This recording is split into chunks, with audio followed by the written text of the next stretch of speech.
Hello বন্ধুরা, আসসালামু আলাইকুম। আপনারা কেমন আছেন? আশা করি সকলেই আপনারা আল্লাহর রহমতে ভালো আছেন। তো বন্ধুরা, আজকে আমি খুব গুরুত্বপূর্ণ একটি ভিডিও নিয়ে আপনাদের মাঝে হাজির হয়েছি। তো বন্ধুরা, আজকের এই ভিডিওটি আপনাদের জন্য খুবই কাজে আসবে। তো বন্ধুরা, আসুন আমি যে স্ক্রিনের মধ্যে যে গাছটি নিয়ে আলোচনা করব সেই গাছটির নাম কি? তো বন্ধুরা, স্ক্রিনে দেওয়া যে গাছটি দেখতে পাচ্ছেন, তো বন্ধুরা সেই গাছটির নাম হচ্ছে রসবড়ি বা ফটকা গাছ।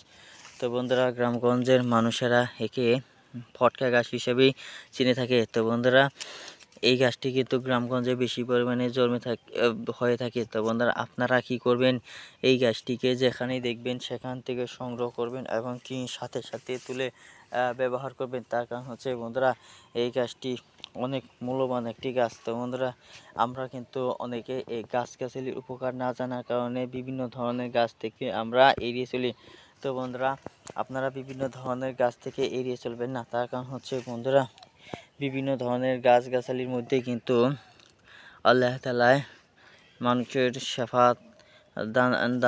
শেফা রেখেছেন। তো বন্ধুরা, আপনারাও কিন্তু এই যে গাছটি দিয়ে বিভিন্ন ধরনের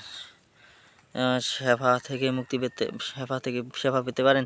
তো বন্ধুরা, এই গাছটি ব্যবহার করার নিয়ম হচ্ছে বন্ধুরা, এই গাছটি শনিবার অথবা মঙ্গলবার দিন কাউকে না জানিয়ে এক টান দিয়ে এক নিঃশ্বাসে টেনে তুলতে হবে। তো বন্ধুরা, তা যদি কেউ দেখে ফেলে তাহলে বন্ধুরা এর উপকার ও গুণাগুণ কিছুই পাবেন না।